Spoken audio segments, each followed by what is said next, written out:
When I was looking at bikes to ride this season, I go by all the websites for all the brands, and I saw this, the BMW R1300R, and I was like, you never really see those on the streets.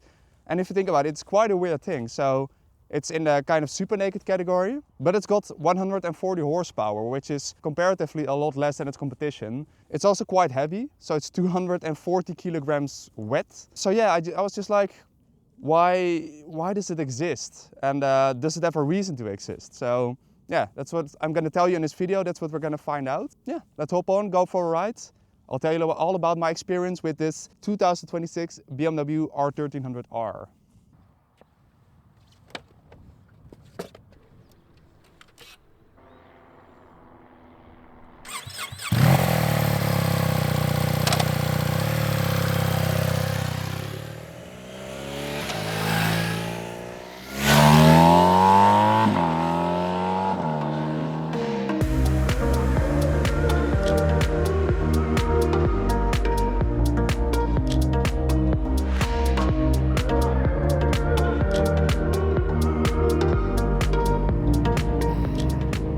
Okay, a little spoiler alert, I've been riding this thing for about 600 kilometers now. Picked it up when it was brand new. It only had 6 kilometers on the clock. And so far, on the Twisty road, for example, like we are now, very, very enjoyable bike. And it hasn't been like hair-raisingly, adrenaline-pumpingly, razor sharp or anything. But I think if I had to sum it up in one word, it would just be very enjoyable. So because this thing was brand new, you can't really rev it out. You have to do the braking period and be a bit gentle. So, I didn't go crazy with the revs or anything. But it's just because of the torque. It's so enjoyable. It's so smooth and easy to ride, and it just flows really well and it works with you. Part of that is the suspension. So this has the electronically adjustable suspension, and it has a street mode and a dynamic mode. And there's quite a big difference. In street mode it's a bit floppy around the corners, but of course it's more comfortable on the bumpy roads. But when you put it in dynamic and you go through some bends, it's really nice and stable. You can tell it takes a bit more effort to tip in than most naked bikes, but it carries its weight really well. And I'll talk a bit more about that when we get to the city part of this ride. But yeah, it's just very enjoyable. The riding position is leaned forward just a little bit, so you have more weight on the front wheel, so you get a little bit more feel. And I have to say, the star of the show, especially on the Twisty road, is still that 1300cc Boxer engine. On paper it's only got around 145 horsepower, but it has 150 newton meters of torque. 150. That is absolutely insane. And that's also one of the reasons why you can lug it around and short shift it and just enjoy that wave of torque. It's absolutely ballistic. And honestly, I don't care about the horsepower number, because that torque figure is just so satisfying and pleasing to use. This thing can do both. You can ride it slow, you can ride it smooth, you can enjoy the scenery on a beautiful day like this. But I don't know, if you take this thing on a trip to Germany or to the Alps or something, put it into dynamic mode, put the suspension in sport mode, and this thing does deliver in a really satisfying way.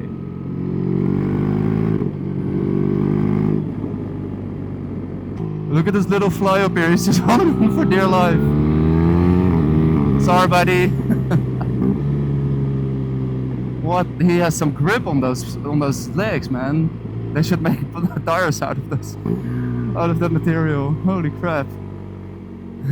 Facing 100 km/h wind blast and just sticking to my brake fluid reservoir. Whoop. Never heard this.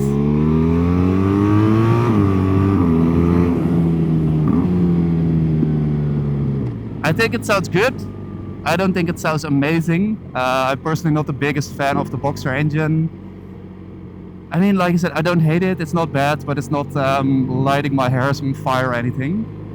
I do think there's a nice amount of bass and a nice tone to it and a nice amount of volume. It's just not the most interesting sound to me personally. Okay, so heading into town, what is it like? How easy is it to ride? This bike is one party piece I haven't told you about. This lack of objects around my left hand. It doesn't have a clutch lever, and that's because this has BMW's, I think it's called ASA Pro or Automated Shift Assistant Pro or something like that. And basically what it means is it's got an automatic clutch and then an automated quick shifter. One thing that's very important is it has a drive mode, so an automatic mode and a manual mode, where you do use the foot pegs to select gear, to change gear. I tried it in auto mode once and put it in manual and never looked back. Problem with this thing is, with the system, is it's just a traditional like quick shifter. So it's not like Honda's dual clutch transmission system where you have two clutches to smooth out the shift. It's not jerky, but it's also not the most stable. And that's combined with the fact that, of course, you don't know exactly when it's going to shift in auto mode. I just prefer to leave it in manual and shift gears myself. When you do that, it works quite well, because you know when the shifts are going to happen. It feels a lot smoother. Oh, look at this gathering. And look at all these people having wonderful coffee in the sun. Yeah, the clutch engagement is quite nice. That is quite predictable, so it's easy to do low-speed maneuvers with it. Other than that, around town manners are really quite good. Like I mentioned before, this bike weighs 240 kilograms, which is definitely not light. But the nice thing about the Boxer engine is that the center of gravity is really, really, really low. I mean, your engine is basically on the floor. The cylinders are that low. And it means that when you're doing stuff like this, when you're doing very low speed maneuvers, it's just very easy to ride. It's very unintimidating. As you might be able to imagine, many 240 kilogram bikes are not comfortable or easy to ride, especially if you're maybe a little bit shorter. But this thing is absolutely easy to ride. It's very gentle. Even with the insane torque figure, it's a lot more docile than you would expect. And I think that's where the roots of it being, well, let's be honest, a touring engine or a GS engine really comes through, and that flexibility and that ease of use. So yeah, honestly, not that many complaints when riding around town. Yeah, surprisingly good, surprisingly capable, surprisingly pleasant and enjoyable to ride. We just do a little off-roading. It's a Boxer after all. Oh my god, is he still there? I don't think that's the same one. That's different fly, I think.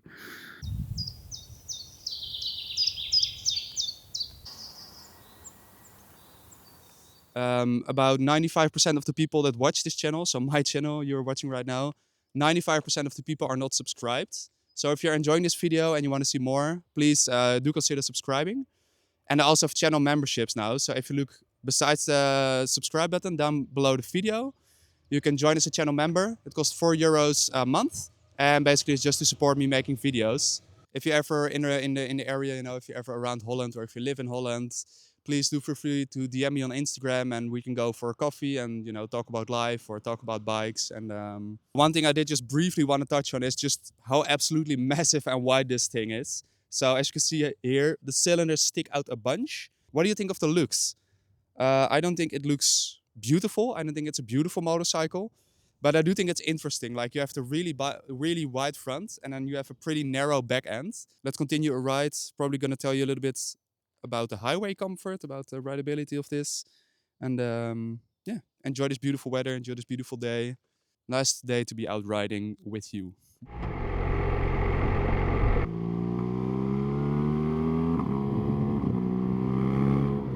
1,300 cc's and 150 newton meters of torque is basically all you need to know about how this thing performs on the highway. When you are merging into traffic, when you have to overtake someone, or when you see a gap you want to close, you just look at it, you twist the throttle,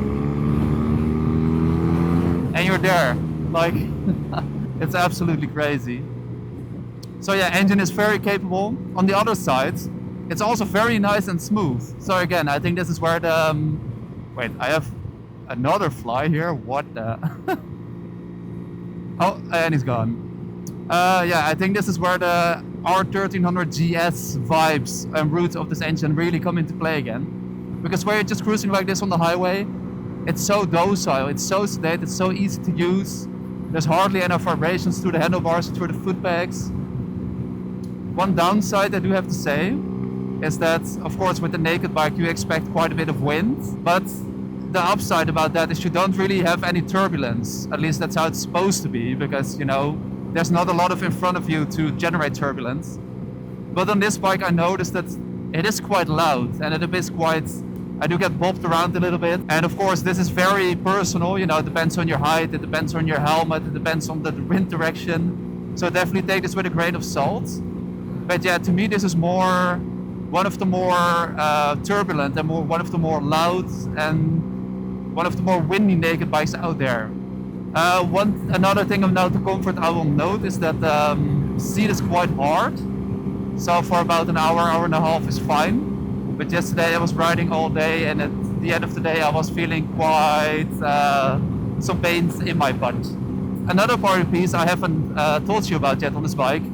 This thing has adaptive cruise control. So yeah, like on your car, it has a radar on the front of the bike, which might be one of the reasons why I feel this turbulence, because you have quite a lot of stuff on the front of the bike. But yeah, you can just set it like this, you can put on the cruise control, you set your speed, and then over here you can change the distance to the car in front. Yeah, so I am a big fan of cruise control. And I have to say the implementation of the radar cruise control on this bike works very well. So it's really smooth, it does a good job at, you know, keeping the right distance to the car in front. When you put on your indicator, it speeds you up. So yeah, all in all, honestly, apart from the slightly uncomfortable seats and the turbulence, which is very personal, I'd say this is a really excellent daily tool, something to go on longer rides with. You can take it on holiday. It's also quite fuel efficient. It does about 5 liters per 100 kilometers in the time I've had it. So yeah, all of that makes it just a very nice all-round package. All right, so yeah, it's a couple of days later. Yes, I did get a haircut. Thank you for noticing. The weather is also a little bit different. It's gone from sunshine to sunshine to rain about 20 times in the last hour or so. Yeah, the R1300R, what is my conclusion? Well, I just checked, I did over 500 kilometers this week, and it's been a really interesting one. I think I don't love it, you know, I'm not in love with it. I think that's mainly due to the engine, you know. To me, I'm not the biggest fan of boxer engines. It's not the most special engine in the world, but I do think it's really good, like really solid, and a really good all-round package. It's got a real Jekyll and Hyde character, you know, where on the one hand, you can go slow and you can be enjoying the scenery, enjoying your rides without doing too much illegal stuff. And then on the other side, if you want, you can go absolutely crazy. You have all the torque, you have that huge engine, and it's pretty capable, you know. So I think it's really enjoyable on the street. Why don't we see many more of these on the road? I think because it doesn't feel exciting enough, you know. I think if you spend 20,000 euros, if you're looking at the segment, you want something a bit crazy, you know. You want something that makes your hair stand up. You want something that really excites you. And although I think this is a really excellent bike, and I think if more people would try one and ride one, they would really enjoy it. I just don't think it's got that little bit of edge or just a little bit of cool factor or anything like that. So yeah, that being said, I think I better clean this thing up now because of the rain. It's absolutely filthy. And yeah, I'm gonna hand it back to BMW. I'm gonna thank you very much for watching. I hope you have a nice day. I hope you are kind to yourself. And I'll see you in the next one, which is also gonna be very exciting.